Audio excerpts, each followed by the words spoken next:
Le seul équipement de ces explorateurs, une lampe de poche. Sans lumière électrique, ici, c'est le noir complet. C'est le début d'un voyage dans le temps, 3 à 45 mètres sous terre dans la grotte de Villars. On essaie de faire ça un peu interactif, de les faire un petit peu participer. Et après, à chacun de découvrir la grotte à sa façon, en braquant la lampe là où il en a envie. Elles sont creuses, ces stalactites. On les appelle les macaronis. Les enfants apprivoisent un décor naturel creusé par les eaux d'infiltration il y a 3 millions d'années et explorent la seule grotte en Périgord où cohabitent concrétion et peinture préhistorique. Ils avaient de l'art quand même, genre ils avaient de l'imagination. Nous, quand on dessine, c'est plutôt bien dessiné, bien fait quoi.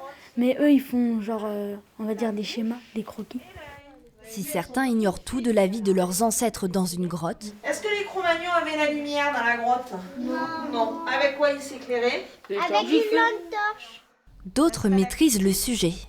Les stalactites, ça veut dire que ça descend. Et les stalagmites, ça veut dire que ça monte. Dernière étape de la visite, devenir un Cro-Magnon pour laisser derrière eux une trace dans l'histoire.